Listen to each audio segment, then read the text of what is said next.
to Granblue Fantasy Relink, where we are now going to be going through the Narmaya Fate episodes, as last time we went through the Catalina Fate episodes. And what's funny is that the Grand Fate episodes almost took like an hour. I don't.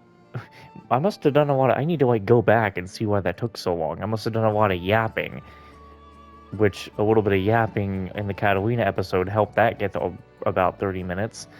But anyway, we'll do the Narmaya Fate episode here, and then the one after that will be the Fairy episode, and then I guess, Charlotta and, um, what's her name? Cagliostro.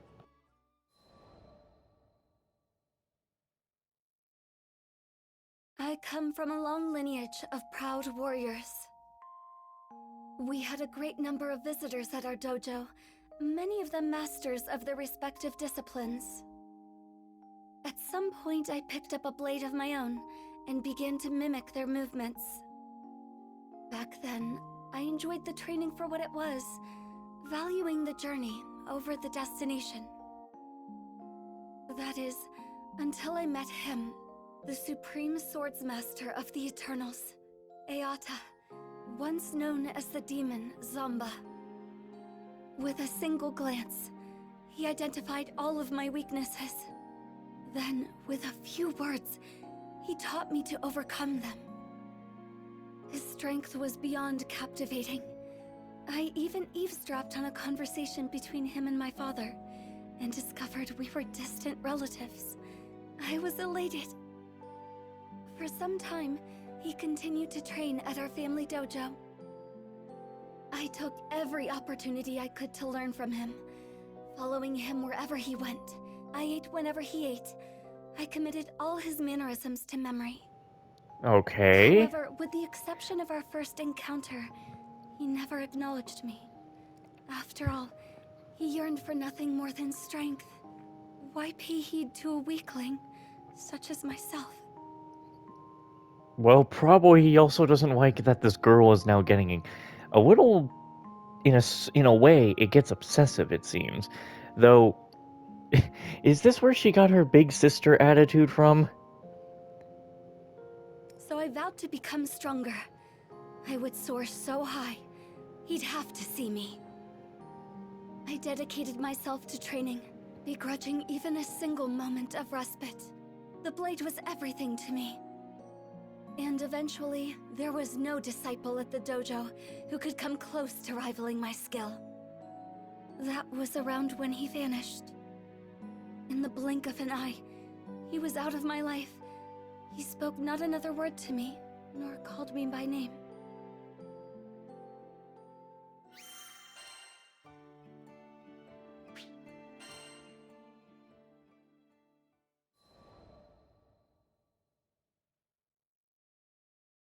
I was meditating in the forest one day when a group of travelers approached me. I didn't know them, but they were the captain and the crew of the Grand Cipher, and my future. Initially, I thought they were lost and had come to ask for directions. I was only half correct. They were seeking guidance, but not out of the woods. They wanted to learn martial arts from me. I shook my head. I was no master, only a chrysalis struggling to break free of my own shell. I believed the captain was mocking me, but that wasn't the case. I looked into the captain's eyes and found truth, alongside a burning desire for strength. It felt as if I was in his presence again. I found myself drawn to the captain. That's why I decided to join the crew of the Grand Cipher on their journey across the skies. I was convinced that this was the only path that could reunite me with Zomba.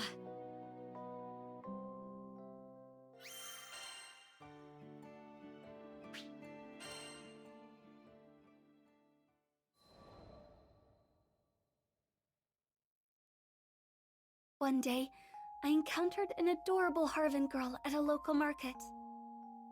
I'd already finished my shopping, so I decided to accompany her to a nearby cafe for tea and conversation. Upon parting, I asked for her name. She proudly introduced herself as Fief, one of the 10 Eternals. I had heard that Zomba once cared for a child of the same name. A jealousy brewed within me that I hadn't felt before.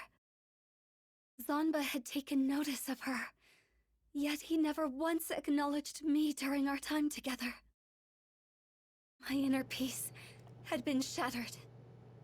I mean, I'm trying to figure this out. Did she just want to be acknowledged in terms of strength and stuff? And, or did she, with it being called Learn to Love Yourself, did she actually, like, love him, or loved him in a more, you're my hero way? Or is this romantically I want to be with you love? I retreated to the mountains and started my training anew. But the more I tried to find direction, the more I realized how lost I truly was. It was Lyria and the captain who brought me back. They appreciated me for who I was.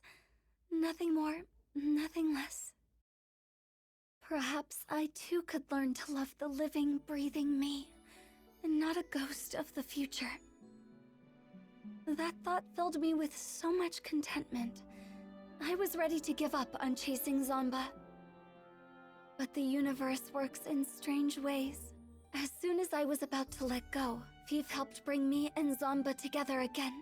It was then I finally put into words how I felt. I spoke about how I wanted him to acknowledge me, to call my name.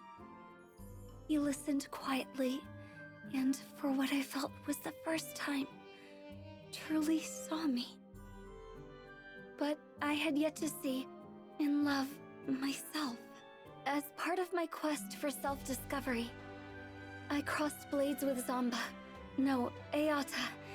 We fought for days. He no longer believed I was a weakling. After our battle, we visited the tea shop, and it was there that he first addressed me by name. Never had tea and cake tasted so sweet to me. Now, with nothing holding me back, I am free to soar toward ever greater heights with my beloved companions on the Grand Cipher.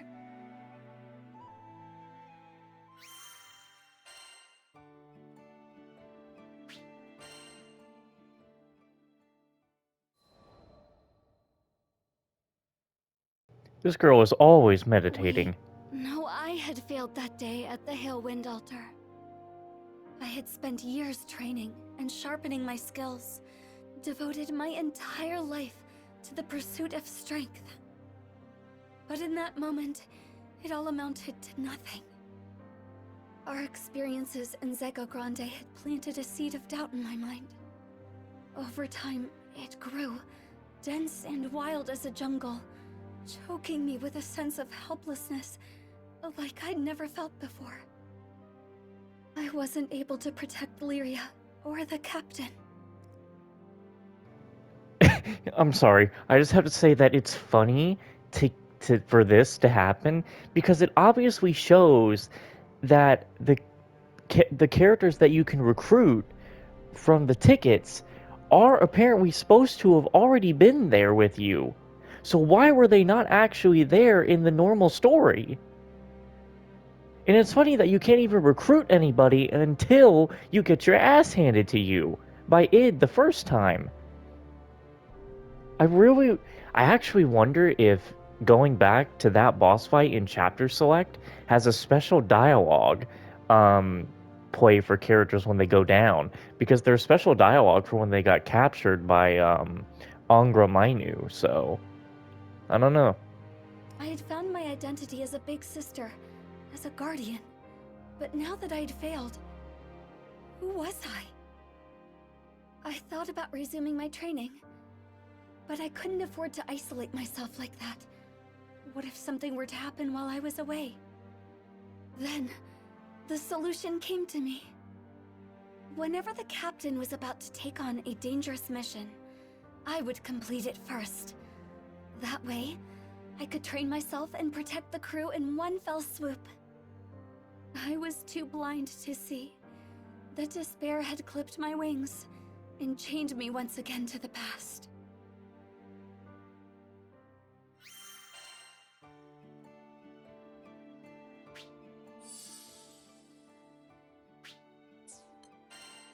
We can take nobody else.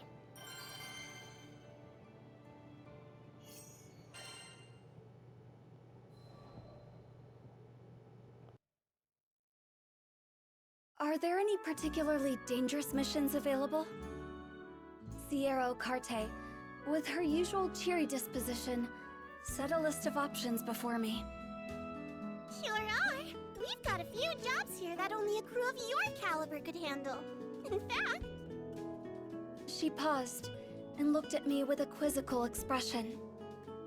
You know, I can't even remember the last time I saw you here by your lonesome. Don't you usually do things as a crew? I told her I intended to undertake these missions alone, as part of my training. I gotcha. The grind never ends for you, huh? Just don't push yourself too hard, you hear? I nodded, only half acknowledging Ciro's words. After deciding upon a venture, I chartered a small carrier vessel which would take me to a nearby island. As the ship was tossed about the turbulent winds, I closed my eyes and looked for peace within. This is for their sake, as well as mine. I hope I don't die while doing this mission, since I chose to do it solo. According to Sierra, the threat should be somewhere around here. I'm gonna need that, thank you. I sense great evil. Just a little farther.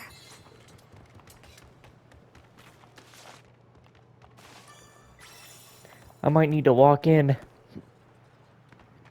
Ugh.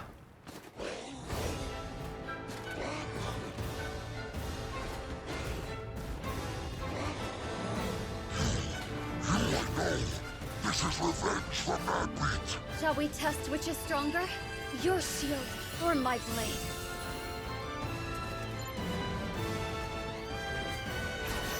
Nice. I can see how this battle will end. It ends worthless. Damn.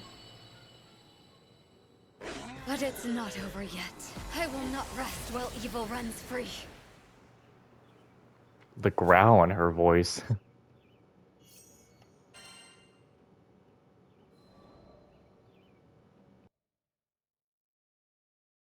Do you not have anything more dangerous? I made quick work of the mission and returned at once to Sierra.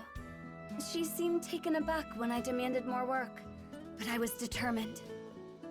If someone had to risk their life, better me than the captain. The crew didn't have to know. They would be kept free from worry and danger, while I grew stronger. I was so absorbed in my thoughts, I'd failed to notice how Sierra's eyes grew ever more clouded with worry.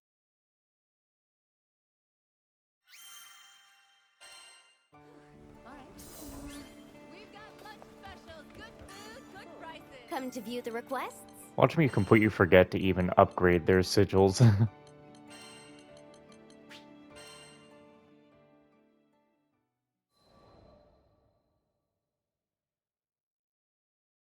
I continued to take one treacherous job after another.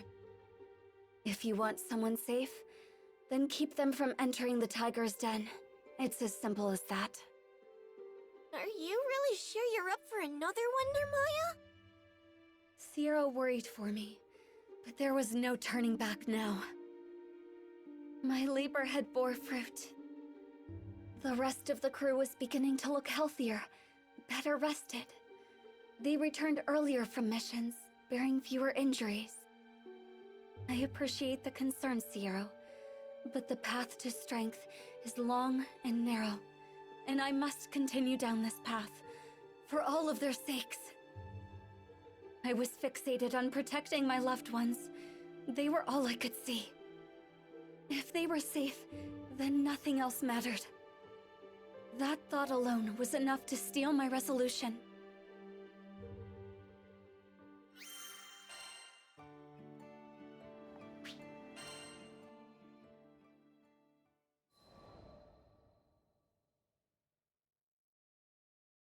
On days without work, I would meditate on the deck of the Grand Cipher.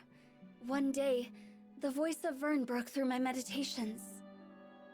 I don't know. She looks pretty wound up. Wouldn't she usually have dozed off by now? I'm telling ya, something's going on. He was livelier than ever. Perfect. You shouldn't push yourself too hard, Narmaya. And sweet, tender Lyria. Yes, this was how things should be. I cracked open my eyes and stole a hopeful glance at the captain. But on that kind face, I could read only worry and distress. I wanted nothing more than to comfort my darling. No, I was acting for their sakes. I had already come so far. If I could just hold to my path a little longer, make the skies a little safer, then I could go back to being their big sister. I needed more strength. I needed to be worthy of this family. The crew of the Grand Cipher was powerful, but in the end, we were only small people in a vast sky, filled with endless dangers. If I didn't get stronger, one day that sky would engulf us. I had to protect them. I could protect them. All I was lacking was time.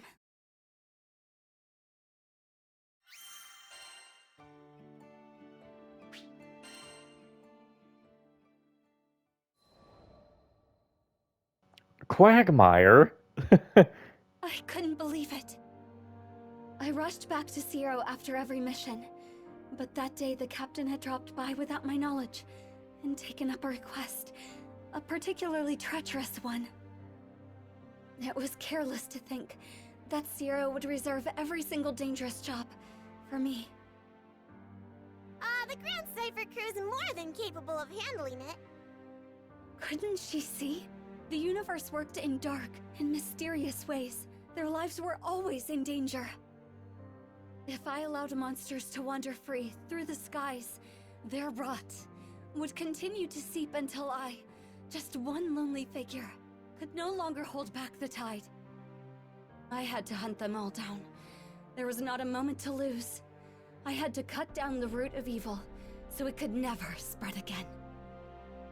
I would not kill out of malice, nor did I seek meaningless violence. But when weighing the lives of my loved ones against the lives of these beasts, the answer was clear. As long as their threat persisted across the skies, the crew would never truly be safe. And so I would wield my blade to protect the crew and the helpless. For the captain, I would become the harbinger of death. Everything is for the captain. My captain. My dearest captain. I would kill. And kill, and kill, and kill. Every last threat.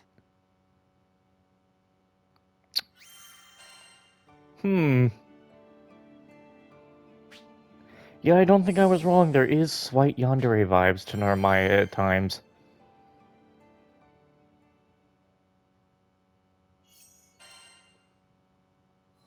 Oh boy. I found the largest known monster's den in this skydom, and began my hunt. Die. For the sake of the skies, and my captain.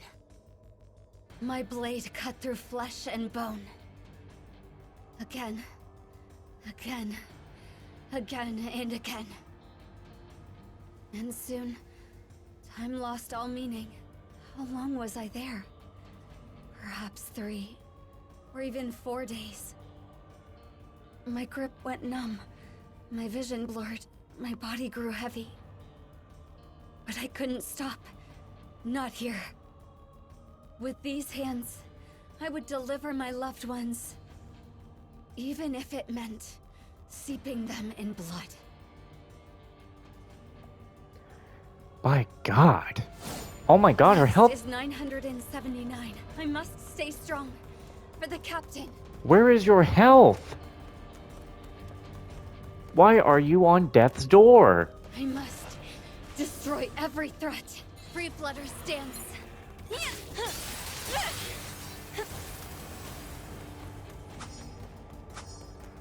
My goodness gracious, woman, you are really gone mad. They must all be eliminated.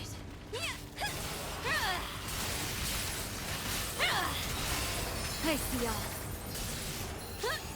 My hands have gone numb, but even in death, my sword and I are one. This place really does have the perfect music for what she's going through.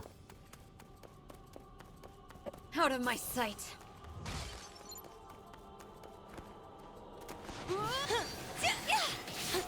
Don't you hit me.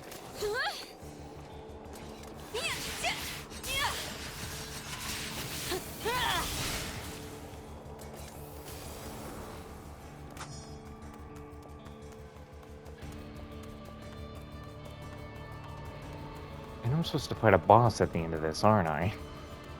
Hang on. Oh, no, only inventory? I can't mess with the sigils? Shit. I could have put on the sigil that stops you from dying, or at least from one hit.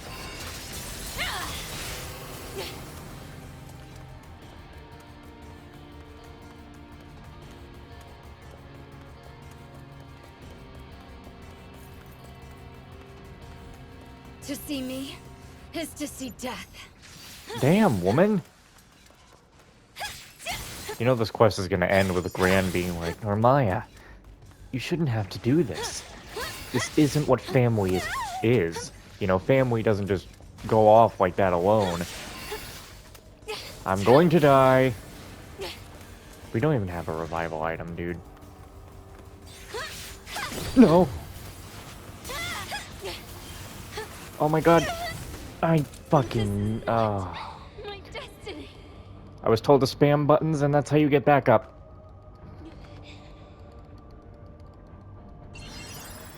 Thank god. Maybe I should have went down sooner. 999. There's more above me. I can feel it.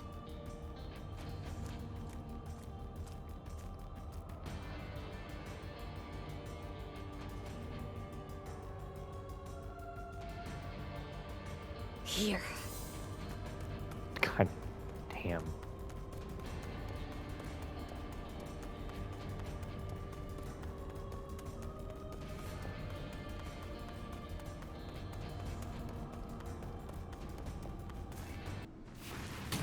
What the? Oh no.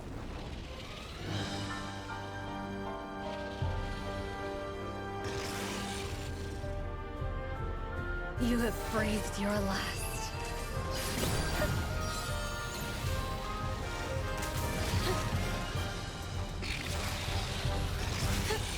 What? Decay!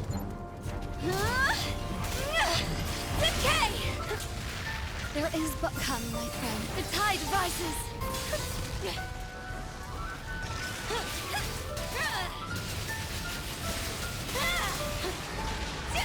Observe, I will take your life, even if it costs me mine. I must protect the captain. You're finished.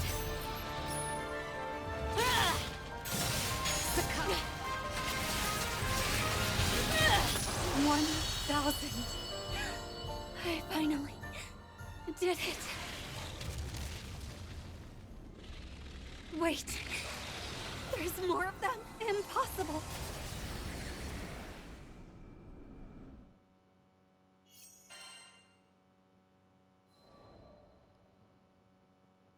This is where you get saved.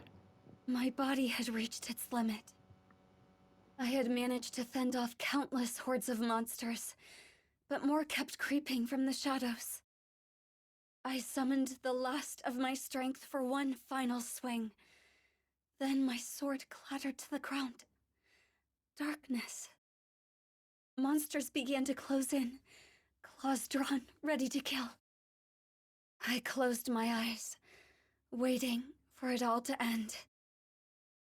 But before my mind could fade into darkness, I was roused by a brilliant flash.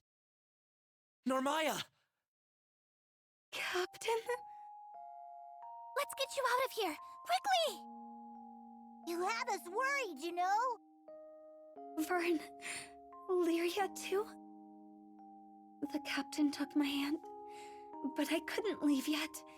I had to finish the job. Narmaya, I'm so sorry we didn't notice what you were going through sooner. My heart plunged. I should have been the one apologizing. I was the one who failed. Gently, I tried to withdraw my fingers from the captain's. We heard it all from Sierra. Can't believe she's been giving you all the hard jobs. You were doing it to protect us, right? I parted my lips. They needed to understand that it wasn't Sierra's fault, that I brought this all on myself. But my arid throat could not push out a voice. After a moment of silence, the captain pressed down on my hand. Narmaya, I want to protect those closest to me, same as you. So if something's on your mind, don't keep it to yourself. We're here for you. And just like that, I was overcome with the emotions I had tried so hard to suppress. How could I have been so blind?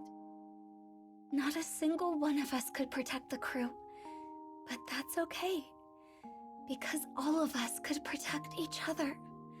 The whole is greater than its parts.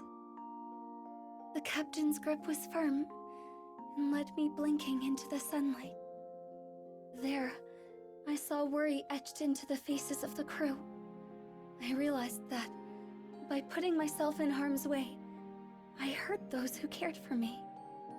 Those who loved me, those I wanted to spend my days with, now and forever. But the course I had been following could only lead to isolation. The captain still hadn't let go of my hand, though the grip of those calloused fingers was firm. I felt a gentle kindness in their warmth.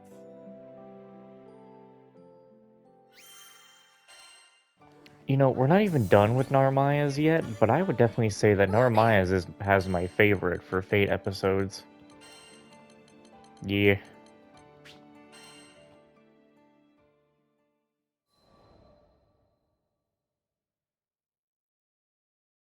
Captain, are you hungry? I'd be more than happy to feed you, or maybe you'd like a nap. I always thought I had to be strong for my loved ones, never truly realizing they were my strength. We supported each other.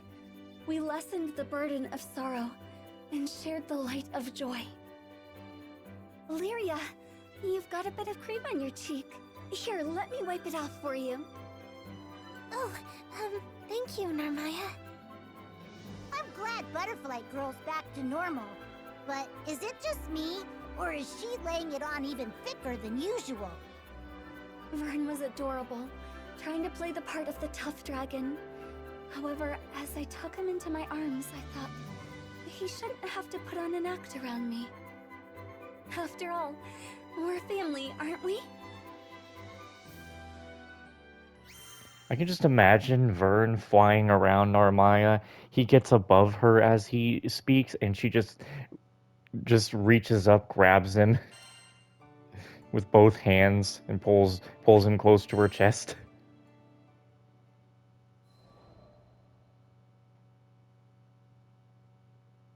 On a bright, quiet day, I had a sparring match with the captain. I once locked myself away from the world in the pursuit of strength, training in solitude. But I've since found that I train best with those I love around me, to lend me a guiding hand or an encouraging voice. The captain held nothing back during our session. It seems I'm not the only one who has grown stronger.